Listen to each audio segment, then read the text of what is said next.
Hello everyone, my name is Antony Kamau. I'm UNEP's project manager for the 6th National Report. I'm based in Nairobi and I'll be giving this presentation today with my colleague Prudence Raine. Hi everyone, I'm Prudence Raine and I'm working with UNDP as a technical specialist for the 6th National Report project, and I will be giving this presentation from Auckland, New Zealand. Thank you very much for joining us today, and thank you Marion for the introduction. As Marion has mentioned before, we are going to dedicate the next 15 to 20 minutes to the lessons learned from the 6th National Report to the Convention on Biological Diversity project.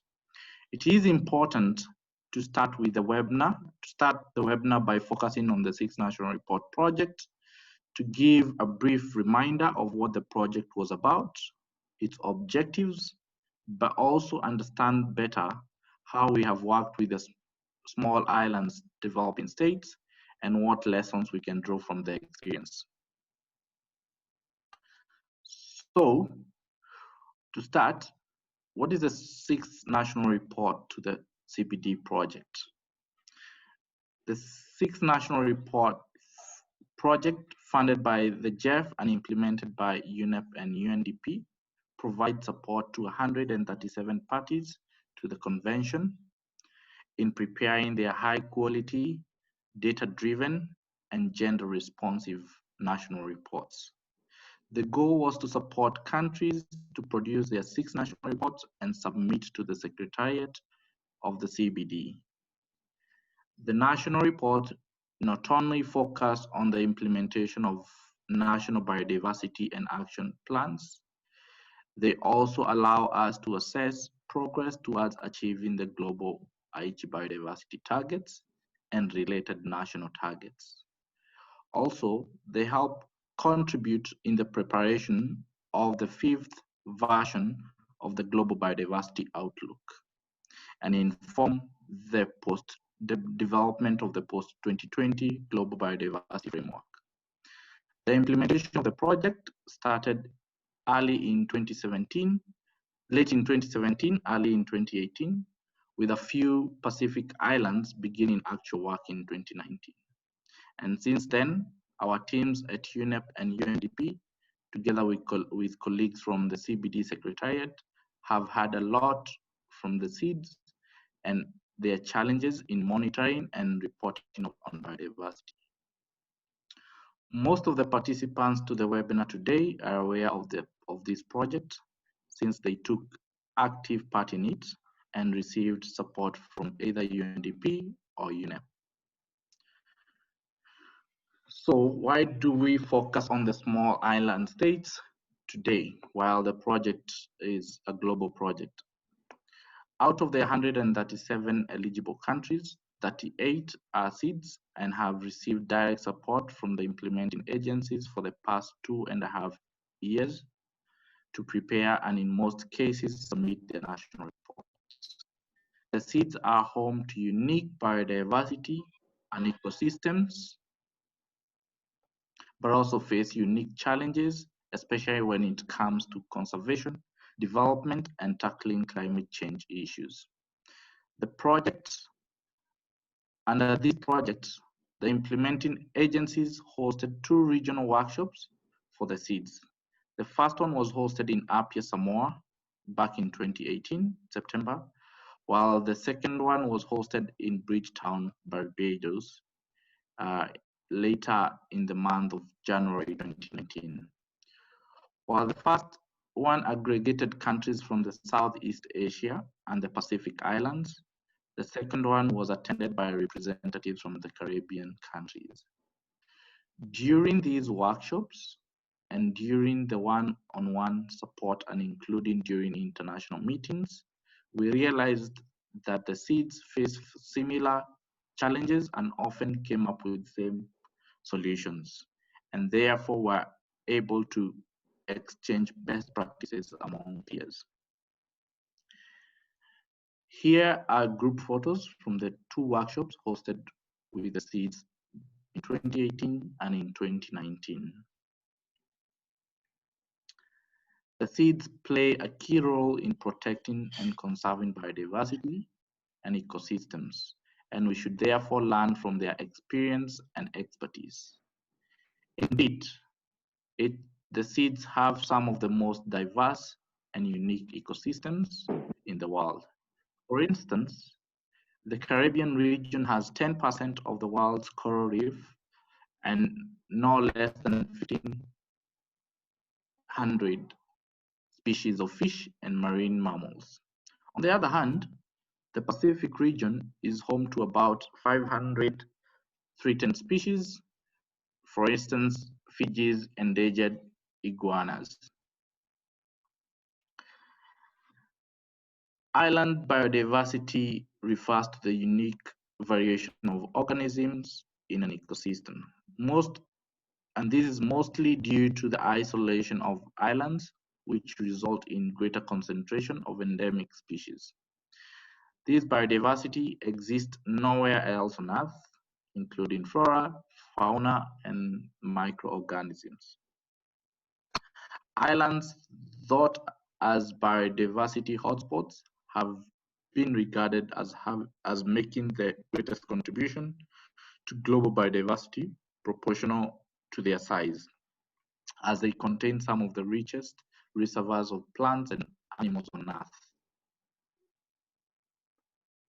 Thank you. Biodiversity is an important contributor to the livelihoods in many SIDS, and the SIDS are the illustration of the interconnectivity between nature and human development. While recognizing unique species and ecosystems are found in the SIDS, it is important to reflect on the difficulties brought up by the SIDS themselves.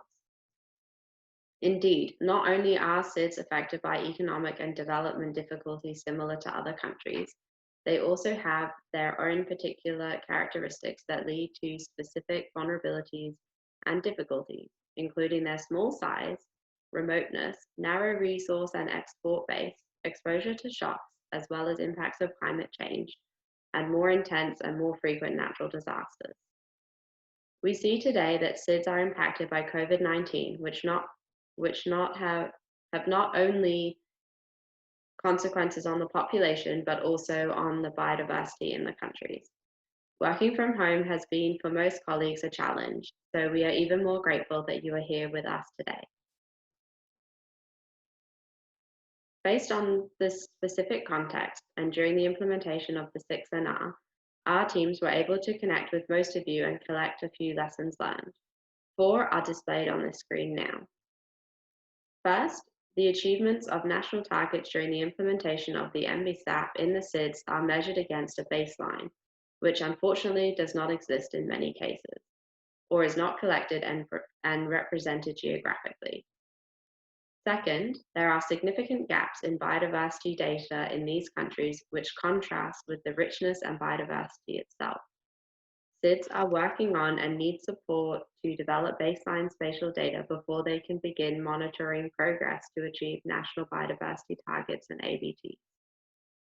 Third, and continuing with spatial data, SIDS recognize spatial data is a powerful tool to monitor and report on biodiversity target achievement, as it allows a broad range of decision makers to visualize the distribution and changes in biodiversity, the associated causes and related impacts of actions taken to implement the MBSAP and sustainable development plans. The SIDS need further support in addition to what has been done already in the 6NR. My colleague Annie Bernig will tell you more in a few minutes. To keep improving in-house GIS capacity and generate, collect, and systematically use spatial data to monitor and report on biodiversity. And 4, there is an urgent need to support JEF-eligible SIDS to develop baselines so that they can more effectively measure the impacts of implementation of MBSAP, but also to implement the post-2020 global biodiversity framework and monitor any resulting changes to biodiversity statuses and trends over time. Based on the lessons learned and discussions with the SIDS, we have determined a couple of action points and important activities for the next few months and years. Countries must build in-house data management mechanisms and spatially explicit monitoring systems that allow them to systematically collect, share, and analyze data during national reporting, and NBSAP development and implementation. Countries must also refine their biodiversity indicators, especially in their NBSAPs, to track measurable changes in the status of nature and the impact of actions to protect it.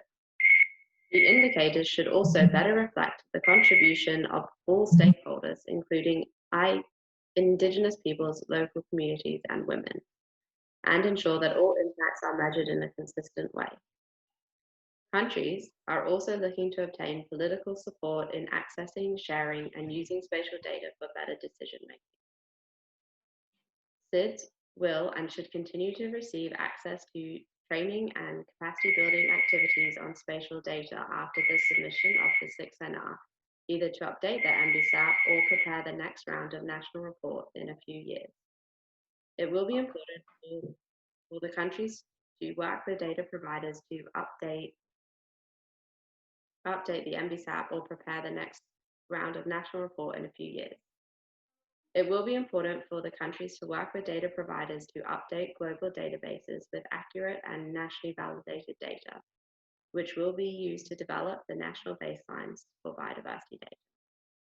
Lastly, SIDS need to develop, access, and share spatial data and use it to make decisions, and need to better capture important biodiversity data from Indigenous and local communities, and to understand the different roles of women and men in conservation. With this in mind, we have several objectives for this webinar. While we acknowledge all these issues will not be solved with just one webinar session, we hope that this webinar will be an occasion for stakeholders to exchange and reflect on the following: how to overcome obstacles and develop effective long-term spatially explicit monitoring systems to better monitor the implementation of national plans and their impact on biodiversity. How to better capture important biodiversity data from Indigenous and local communities, and to understand the different roles of stakeholders in biodiversity conservation. Also to understand what is the UN Biodiversity Lab and its existing available features to upload national data sets and access and share and use spatial data to support action planning. And of course, to open discussions on possible ways to develop information for national baselines of biodiversity data. This list is not exhaustive, and of course, we are hoping you will use this webinar and the NBSAP forum to keep the conversation going afterwards. Thank you very much for your attention and also your participation in this webinar.